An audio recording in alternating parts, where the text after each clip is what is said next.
Welcome back to Calliope's Corner, Conversations with T. So, this week I wanted to talk about businesses, starting businesses, and things like that because, as y'all know, I am a private practice owner and I'm always open to learning new things, especially to be successful because, we're Black businesses are important. So, I met Ira Curry, who is a businessman. He have had a few businesses who are pretty successful. He's also a coach and consultant, and he's going to teach us all about business today. Hey, Ira. T, what's going on? I'm super excited to be here. I'm so excited to have you here.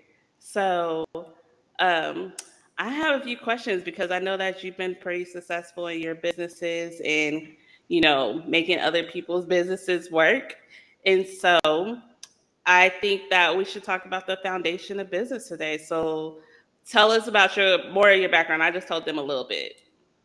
Yeah, so my background, coach, consultant, producer, artist. I've been fortunate enough to do some of all the things. My background specifically is I left corporate America and I kind of created my own corporate America. And since then, it's just been this journey of elevation, right? And I've had a lot of success. So now I like to consider my purpose to put other people in their purpose so that they can have success. What I do for fun, it's gonna sound corny, but I work in purpose. Like I help people do what they've been called to do. And that's my fun. That's my excitement. So that's who I'm at. That's who I am in a nutshell. So you talk about purpose. This is totally off script, but how do people identify like what their purpose is? Like how do you know when you're working in your purpose? I think your purpose comes to find you. I think I was doing what I was last told to do, and my purpose started to pursue me. So there I was Mhm. in 2018, working my 9 to 5, working in my leadership position. And as I'm working for the company, basically working in someone else's purpose, I didn't know their purpose was about to start pursuing me. So I just heard the call one day. I knew that I had to step out on faith to create something that no one had seen before. And so as I answered that call, one business led into the next business. Before I knew it, I was walking from career into purpose, from purpose into Mhm. destiny, and from destiny into future. And I think purpose starts to pursue you if you step out on faith to answer that call. For sure. So I know I mentioned a little bit like the last time we talked that on my platform, I definitely want to teach financial wellness as well. So when you walked onto Faith, what was your financial status like? Like, did you have a savings or did you kind of just take that journey without anything, saved up? Or how did you decide that it was time? Man, it's so crazy, T, because when I stepped out on faith, I didn't put two and two together that I had finances. Like I didn't realize that for years I had been investing in my 401k. I didn't Mm-hmm. realize that for years I had been investing in just different savings accounts. I was assuming that I was stepping out empty-handed, but lo and behold, there Mm, were other resources attached to me. Um, Finances have always been important to me because I've always been in a situation where I felt like I came from a family who did not have them. So when I right. started working my way up and experiencing success in corporate America, I knew that that was the one demon that was not going to defeat me. And so I Yeah. made savings a big part of my journey. So when I stepped out on faith, what I would tell people who do it, you got to get finances in place before you just do it. Have yourself at least 6 months of savings before you step out on faith. Even if you have to save it, you need to have 6 months worth of money to pay your bills and to pay yourself. Those are my Absolutely. thoughts. Yeah. I agree. I agree. So, when we're creating a foundation for a business, what do you feel like you need to create a successful business? One, I think you need vision because if you don't have vision, you'll perish. You need to be able to see what others can't see. You need to be able to see something that's going to pull you. The vision will pull you towards what you're called to create. For me, it was important that I had vision. As I was working in corporate America, my vision started coming when I started noticing that our company was turning away single moms. They Oh, were coming wow. to our company to finance a vehicle. And when they Mm-hmm. got into our dealership, we often turn most of those single moms away because they just didn't have the credit to get the vehicle. Oh, wow. So vision started forming, T, and this vision started saying, wow, who's helping these people? Like, what about their Mm-hmm. credit?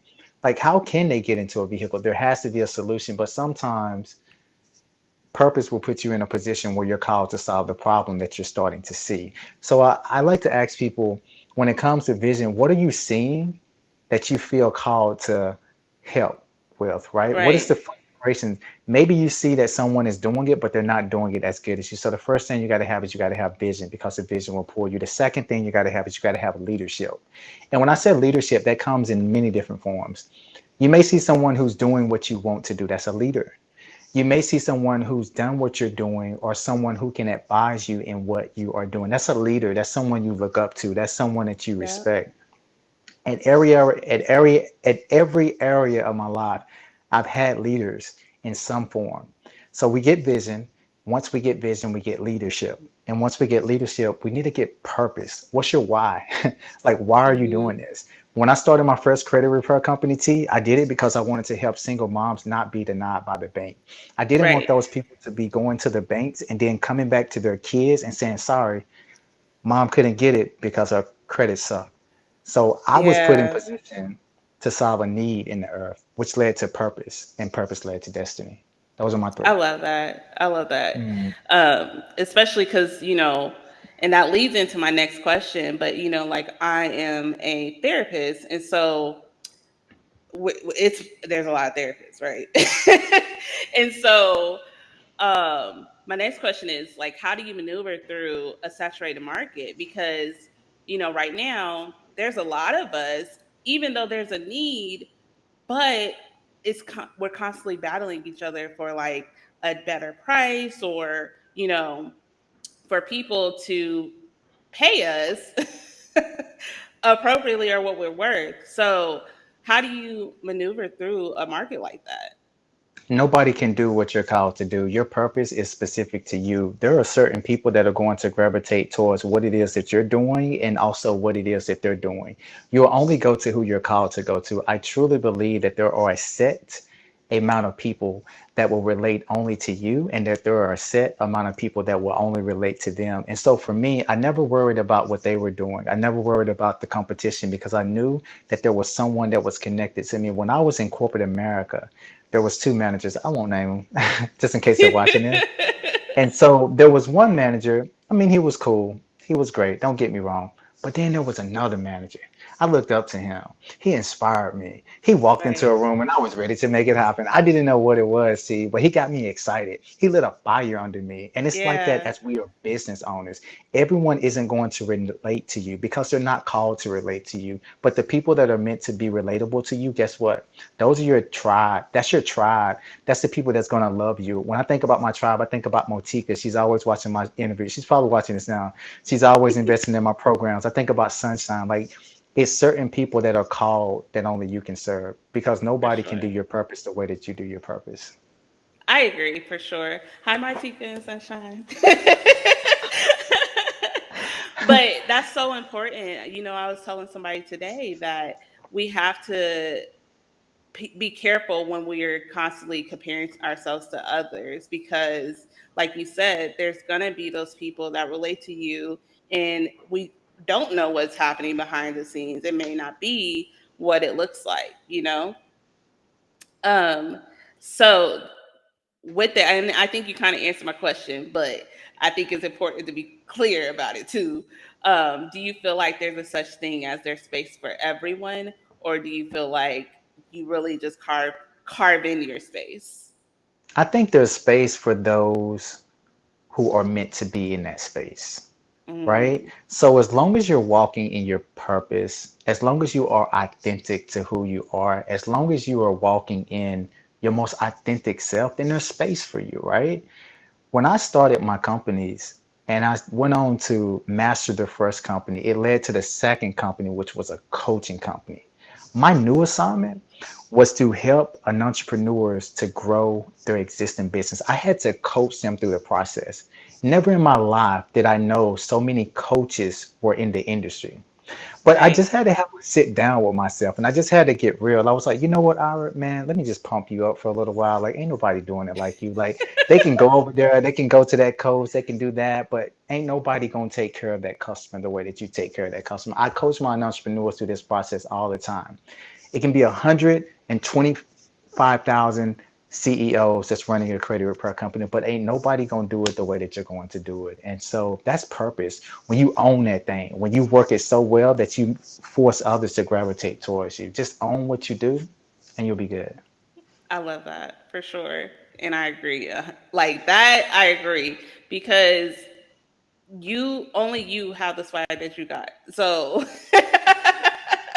like you got to own it. Like whatever it is that you want to do in life, in your personal life, whatever, you got to own it.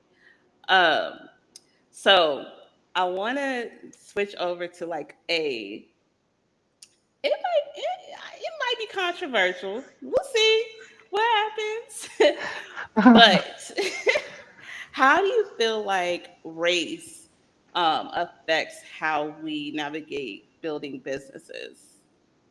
For me, race is a core advantage. I'm going to be honest. And I say that because Mm, the black population, in my opinion, from where I come from, they didn't expect really us to thrive. They didn't expect someone from Mississippi to defeat the odds. They didn't expect a little right, black boy who went into corporate America to excel really quick. You know what I'm saying? So I've always used that to my advantage.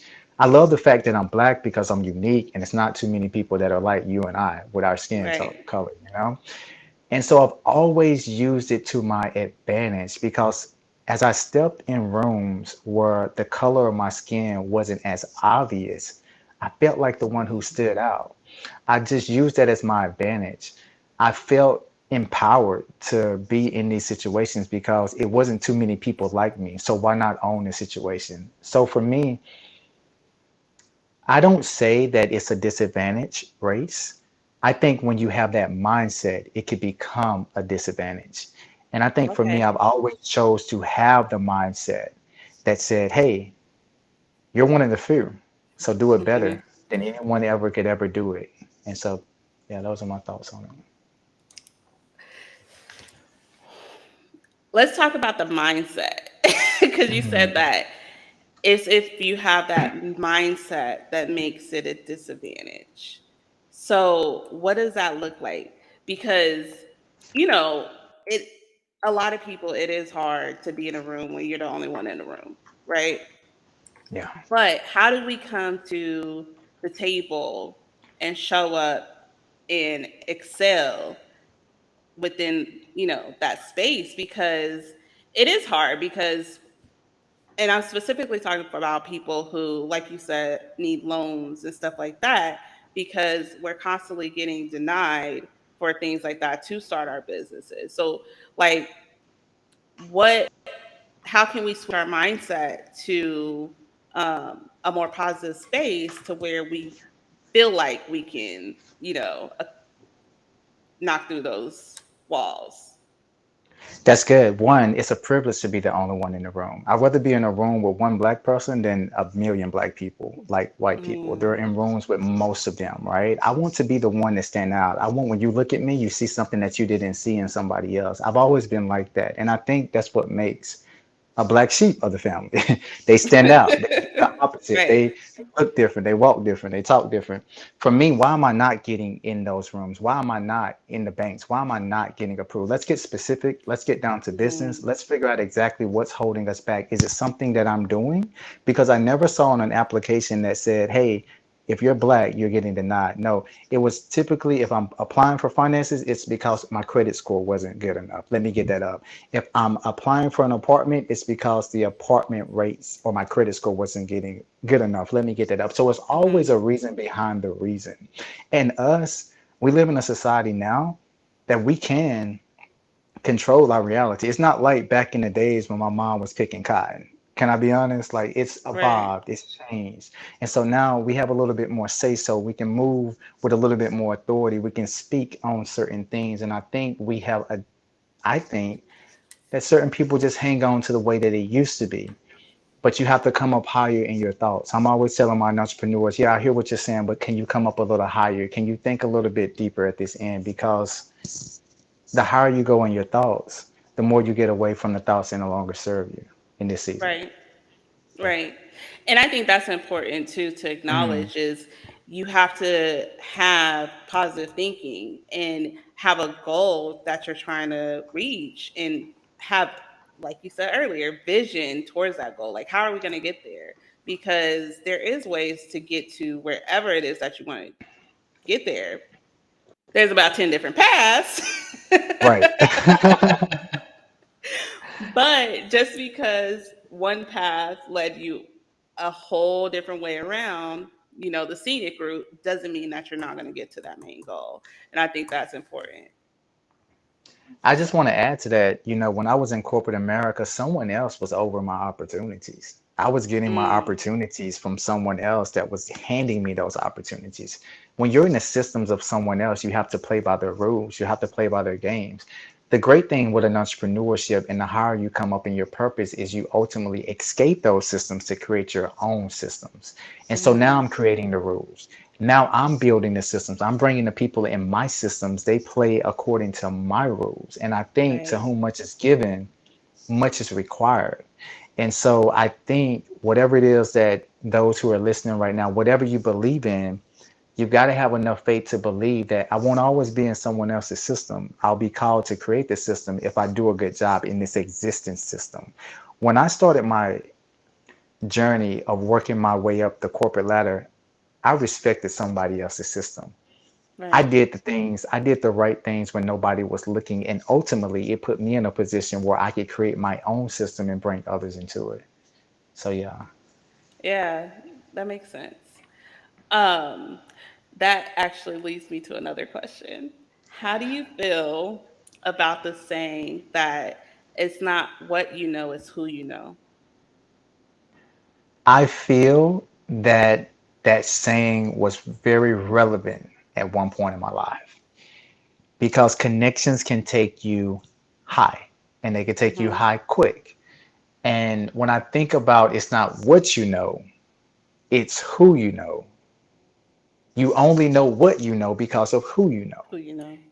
And so sometimes I got to get connected with who I don't know in order to learn what I don't know. Now, Right. most people think I have to randomly go and meet a celebrity. But nowadays, you can get access to people who are doing what you're called to do just by investing in what they have an opportunity for you to invest in. Mm, So I'm really big on telling my entrepreneurs, hey, if you wanted to become an entrepreneur, you need to invest in an entrepreneurs. You need to invest in their programs. You need to invest in their mentorship sites, right? I've also told an entrepreneurs that you can become anything that you want to become because the people that have became what they became, they've given back into their community to train you on how to become it. And so right. it's a true saying. It's not what you know, it's who you know, but you only know what you know because of who you know and who connected you to the information that you got a hold of. Right. And it's very, very important to network and get to know those different people. Right now, there's a lot of different networking groups, and we are lucky enough to have social media now Yeah, that's the that dream. has connected all of us. And so, for future business owners, it's so important to get involved in those groups of like minded people so you can meet people like Ira. And people like T, because I'll tell you, people aren't just going to connect with you just to connect with you. It has to be a common ground. Every level that I've been at, it was always about, okay, so who can I get connected to at this level in order to go to my next level, right? And that door will open, but you got to invest in them at some level, or you got to have some common interest, right? But Right. you have to be led. It has to be the appointed time. You can't just be reaching out to just random people because you'll get thrown away. I bet there are 1,000 people that come and be like, T, I want to interview with you. And T be like, nope. you know, like it has to be the appointed time. Let's say that. For sure, for sure. So, as I mentioned several times through our conversation today, I'm a therapist. So, to me, it's so important to be able to balance your mental health, your family and your business life. So, how do you balance or cope with your mental health while you're, on the road helping the other entrepreneurs with their businesses and stuff? So one, I shut it off when it's time to shut it off. Like I had to learn the God, that's hard so way. important. It's so important because you can become a workaholic with your purpose and what you're excited about in the moment. And so for me, when I first started my journey, I worked like crazy. I would work late into the night because it was a new thing. It was my new business, and I was just super Hmm. excited about it. But at some point that rolled me out and I realized that I just needed to relax. So now I make sure that at 5, I shut it off. And once I shut it off, it's off. Like there's no more going back until the next day. So I make sure I do that. But then I make sure that I'm staying true to my core values. Like I'm making sure that when Yeah, I step up on an interview or when I talk to an employee or when I'm managing one of my leaders, I'm making sure that I'm staying true to who I am. I'm making sure that I'm coming off authentic. I'm making sure that I'm coming off genuine. And I'm making sure that I am speaking my truth, but in love. Because it's so important that as we get more responsibility, that we take care of ourselves. Self for love, sure. not cockiness, not that what do you call that prideful stuff, that narcissistic stuff. But you Yes. have to respect yourself, and I think I learned to respect myself by separating work, purpose, and day to day activities.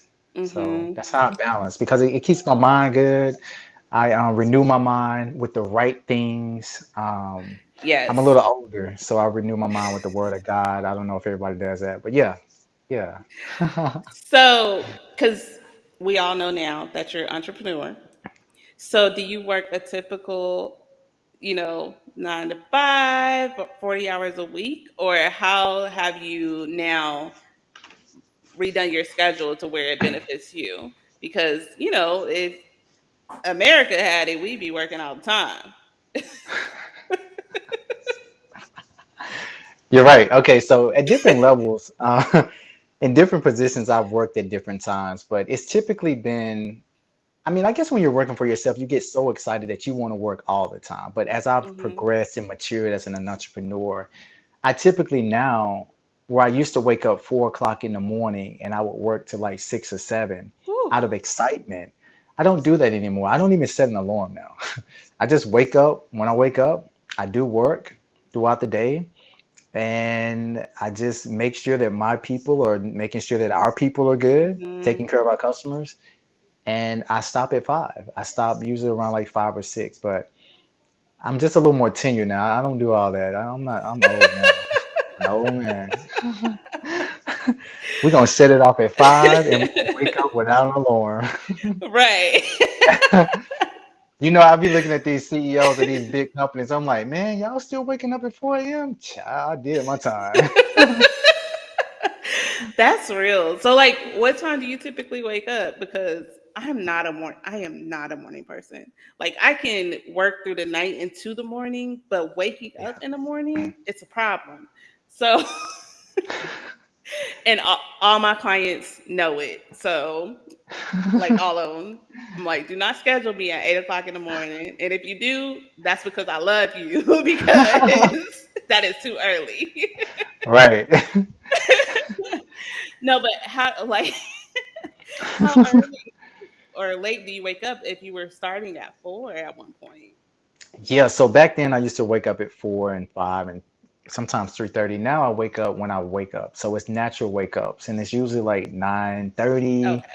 sometimes 8:30. Every now and then my body will wake me up at like 5 and I'm like, what are we doing? Nah, bro. Let's get it. We're going back. So yeah. That's not bad though. No, it's not. That's And not it's bad. good. I love the fact that I'm at a point in my purpose where I can just I don't need I don't have to wake up by an alarm clock now. I'm really enjoying Right. this moment. I never thought Right. I would get to this moment. I thought it was going to always be me waking up in an alarm and yeah. That's awesome. So, at what point did you decide? Because I know for the most part, like you travel for the most part. Yeah. At what point did you decide that that was something that you wanted to do?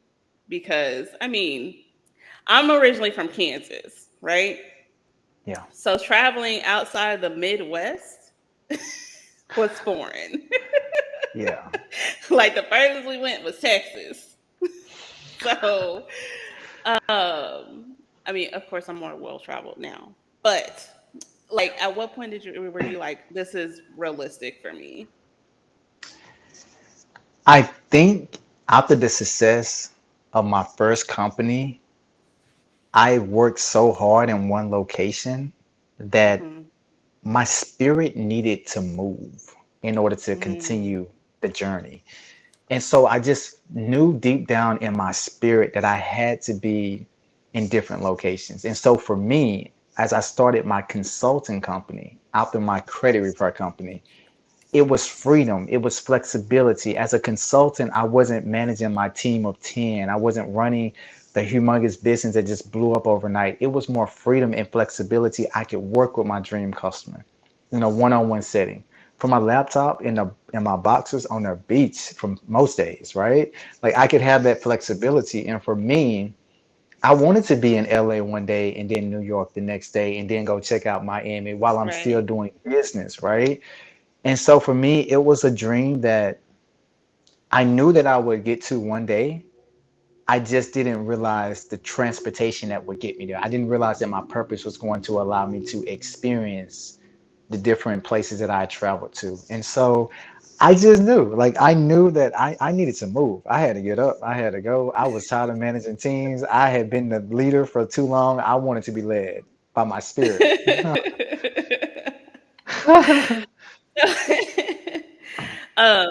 So we kind of mentioned, well, you mentioned, I just listened, but how um,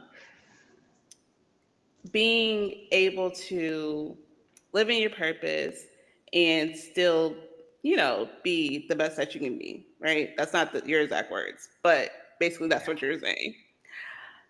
Do you think it's possible to build a successful business and still have integrity?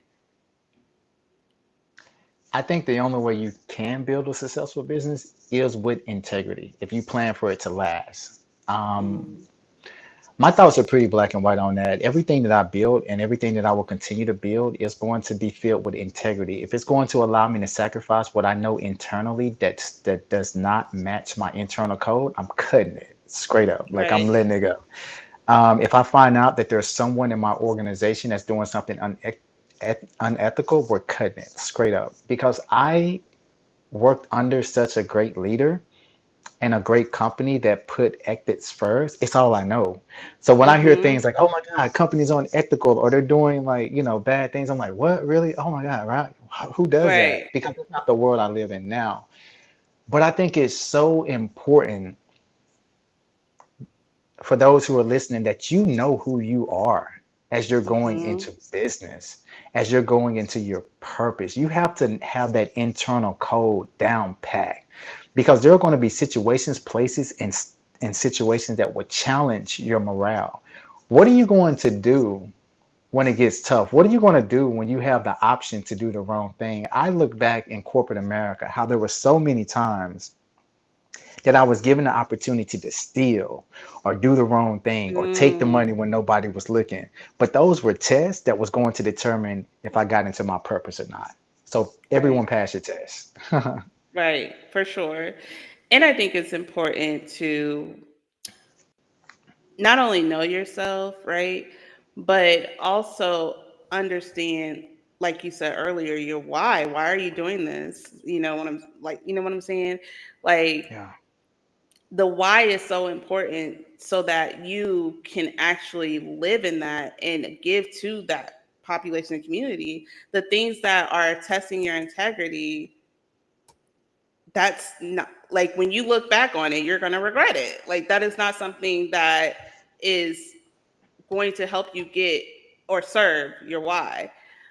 Also, in that, I think, because you were saying that it's done if you notice unethical activities going on, I think that it's important to also realize that it's not a failure if you have to let something go because it's not serving you anymore. And I noticed that a lot of people, if it doesn't go the way that they feel like it's supposed to go, they see it as a failure. I don't believe in failure. I think we should restructure that thought. Like, it's not a failure, it was a lesson learned. Like, take it as a lesson learned and figure out how you need to restructure and do what you need to do better next time or to make whatever venture successful the next time. Um, do you feel like you have to sacrifice to be successful?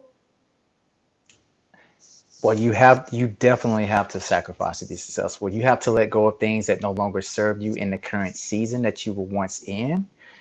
Some of those things that you may have to let go may be relationships. They may be old Mm, jobs. They may be people that was connected to what you were last connected to. But as you're making a transition into your next, as you're making a transition from your purpose to your destiny, from your destiny to your future, you've got to let go of things that no longer serve you in this point of your life. It doesn't mean that those things aren't good for you. It doesn't mean that you're a little bit better than those things. But what it does mean is that you got to let go of those things so that you can step into the new thing, because sometimes things know things about other things that you don't know about things.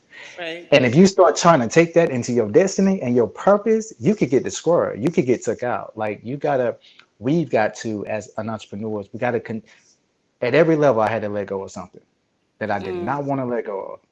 And in order for me to get into my next destiny, what held me back was the fact that I held on to what didn't belong in that next season. So for me, my entire life story has been letting go, because the higher I went in my purpose, the more things that couldn't go with me. Because those things that was trying to go with me, they didn't do the inner work. They right. wasn't a part of the next part of my journey. They couldn't go where I was going. It didn't mean that I was better than them. It just meant that the purpose and the plan that was attached to my life, it was in a situation where I had to move without those distractions. Hmm. And so that's my response on letting go. I speak very powerfully about that because I have more experience than most people. Right. So I'm nosy. Please, let me have it. How has, well, first of all, are you married? Not yet. Okay. Not yet. So I'm I'm single. nosy. It's okay. It's okay. I'm single. How Women, where you has at? trying how has trying to date while building your businesses and now being where you are, how has that been? Like, what have you noticed in that space? It's crazy. Like, I'm in a place in my life where I'm dating God. Like, I'm in a relationship with my creator. And when I say that, like, I'm getting to know him. I'm getting to Hmm. know the God that created me. I'm learning his ways. So for me, dating has been unrealistic because I've been so busy with in relationships with different people, in a sense, not in the form of a Okay. marriage, but in the form of I'm in a relationship with my employees because I'm their leader. I'm in a Right. relationship with my CEO because I'm coaching him as the chairman. I'm in a relationship with God because I'm the son of God and I'm trying to, walk this Christian walk out. You know what I'm saying? So there's different relationships. And then I got my friends, then I got my mom, my sister, my brother. And I'm like, man, I'm in too many relationships. Last thing I can get right now is a marriage. But as I'm starting to get seated and settled, I'm actually ready for marriage. And I know who my wife is. And yeah, I don't even know if she knows, but I know. Okay. But why don't she know yet, though? um, sometimes there's an appointed time for things to take place. I'll say that. And so when the appointed time comes, it'll be time. Well, have you even taken her on a date yet? Because it sounds like you have somebody in mind. Oh, I got someone in mind. I 100%. When you know, you know. Like you know. And I actually figured this out in what, 2 years ago. I think I launched the Leadership Academy. So where we at 2020, I knew that this was going to be my wife. I was in San Diego and I literally knew like that's my wife. But I also know that with that knowing, you also know that it's an appointed time that happens. And so I can't wait, but Okay. it's coming soon. Well, do you at least talk to her? We it's funny because we recently connected, like for the we connected after one engagement that we had in 2020. So Hmm. we haven't really talked, but it's very interesting because when I come back, I should be letting you know that we done talked. Okay. Yeah, by the end of this year, definitely. So, ladies, he already has his eye on somebody. Yeah. No, okay, so and I asked that though because, as a female on the other side, it's a little difficult. I'm finding that it's difficult to try to be a business person and date at the same time. It's a little different. Why, though? Yours is more because of focus. Yeah. Mine is more because we're in a space where not all men, but some men don't necessarily want a woman who is a boss, as they put it. I don't necessarily put it that way. This is my job. Right. Like, but you know, we're going back to men not really wanting women to be the boss, or and so that's kind of where I'm finding difficulty with business and dating. So we'll see what happens. I just once you're done, I'm going to add to that, but keep please continue. That's Oh, a go such a ahead. good point. Add. So I was going to say that it's funny because I was having a conversation with a female interviewer like I think yesterday, and we were talking about how women are empowered and how they're stepping into leadership roles and how they are the boss in this season. And one of the things that I shared with her is that a man has to be so confident in himself that he has to allow his woman to lead. Mm, Because essentially, as creation, we evolve. As humans, we continue to evolve, right? right. And so when I was a child, I acted like a child, but as I grew, I turned into a man. So a woman, she's always been in a submissive role, but now she's evolving into a leader. And so now the question becomes, how do a man and a woman balance it? And I think the perfect way is for a woman to be a leader at work. And then when she get home, she could be submissive to her husband. But there's balance, Right. right? Everything got to be balanced. I think it's important not to get away from, you know, what's always worked. Because if I'm a man, I need to be able to be a man to my woman. So I can't be her Right. leader if she's playing leader.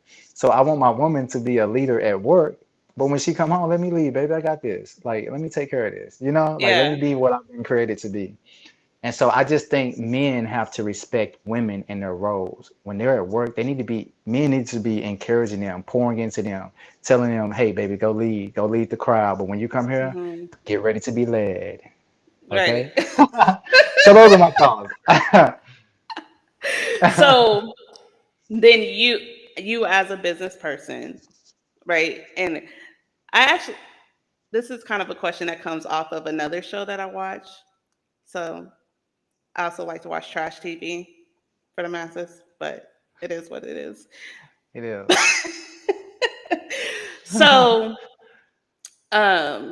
on this internet show that I watch, I see a lot of guys come on or whatever, and they often say things like, um, they only want if their women are to work, right? It's only to work for them. So, you as a business person, as an entrepreneur, how do you feel about your future wife? And I don't want to ruin his chances. Why is this question? Never mind. I don't want to ask it that way. Let me figure out how to ask it that ain't gonna ruin your chances of homegirl.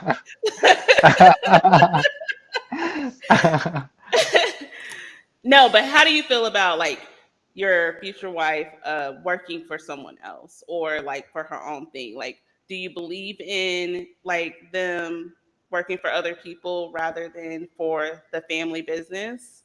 Or how do you feel about that?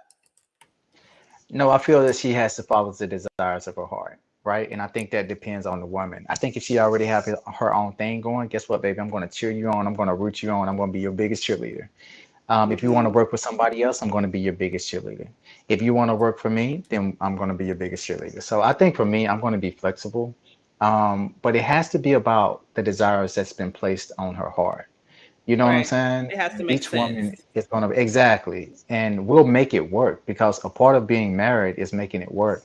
Um, and I'm all about making it work if it makes sense to make it work. Right. Okay. So, what advice would you give to a future business owner?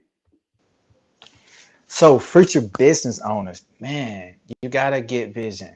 You got to get connected with the people who are doing what you think you want to do. You got to start figuring it out. Like, if you don't know exactly what you're called to do, you just got to start trying stuff. But purpose will find you. Vision will find you. You'll know when you're getting the pull. There's an appointed time for everything. When I was in corporate America and I was sitting there working for somebody else, I wasn't thinking about working for myself. I'm minding my Hmm. own business, financing the deals, and all of a certain purpose starts to pursue me. It starts to attack me. But I had to step out on faith. I knew that I had to leave this job in order to step into the new thing. I didn't know what I was going to be led into, but it just so happened to turn out to be the best decision of my life. I stepped out on faith, and where I could have easily thought I was going to get another job after leaving that job, all things in the world lined up to put me in position for purpose. I started my first Hmm. company. So my biggest advice for an entrepreneur is get vision, get connected with people who are doing what you want to do, get in community, and start moving forward in your vision. Yeah. I agree with that. Same with me. Like when I first got my master's, I'm gonna go back there. When I first got my master's, it was solely to become a manager. I did not get my Hmm. license to do or my master's first to do anything more than that. Like all I wanted to do was to be a manager because I got tired of like everybody else telling me what to do but wasn't doing the work, right? Like so I worked at a crisis center, a community crisis center, and we were always put in like just terrible positions, you know?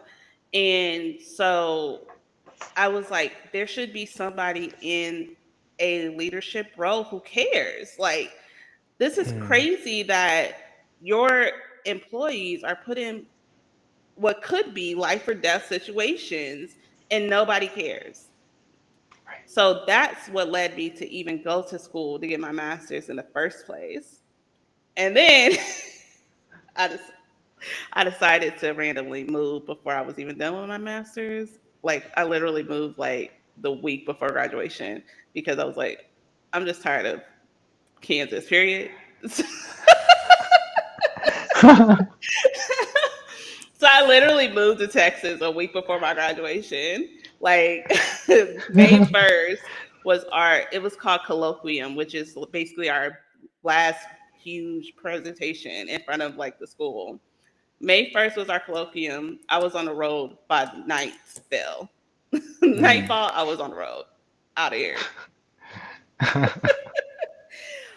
And then everything else kind of just started falling into place as time went on. But I never thought that I would have my own business or even a therapist, really, like at all. That was not, it wasn't my plan. I always say that when it comes to mental health in general, like helping people in the mental health field, that was something that found me and that I was supposed to do because I went from wanting to be a teacher to wanting to be a writer and a journalist. Like I wanted to be a hermit basically. That was my goal. But there's other, other plans and that was supposed to happen. And I believe that you should follow the path that's laid out for you. Like it's not really your choice on what you want to do in the end. You just gotta whatever comes your way, especially if it comes more than once. It's meant for you to do. So we'll see what that journey takes us in the end. No, that's so good. Just to add to that, the vision is a reflection of the need. And so as you move Hmm. throughout your journey, and as we move throughout our journey, we're constantly getting new vision. And sometimes our vision comes in the forms of our desires. And then sometimes our visuals are more tangible, like we can physically like see it, like right here. And so it's a reflection of the need in the earth. And so as you stepped into what you were called to step into, your purpose was pulling you in position. It was putting you in position. And there's so many people in corporate America right now, their purpose have been calling. They're Right. miserable in their 9 to 5s. They want to step away. They want to start the business. They want to grow the business, but they're not in position to get it. But they got to get it, because if you don't get it, then your purpose will keep calling you. Your purpose Yes, is connected to what others need in the earth. And so you got to get in position to get into your purpose. I agree. And you gotta listen and follow Oh, and yeah. do. 100. So real. All right, Ira, tell everybody where they can find you. Yeah, so I help corporate Americans make the transition to full-time in entrepreneurship, or I help an entrepreneurs start and build their own business and grow their business. So if you guys want to start or grow your own business, connect with me. I want to coach you through the process. You can go to iracurry.com/get started, and I'll coach you through the process. Follow me on Facebook, which is carry.ira. But again, if you know you've been called, if you know you need to start a business, but you don't know the business you want to start, or if you have a current business, but you're struggling to grow the business, let's do it together. I want to walk you through the process. iracarry.com/get started. Awesome. Thank you so much, Ira. Thank you, T. Bye.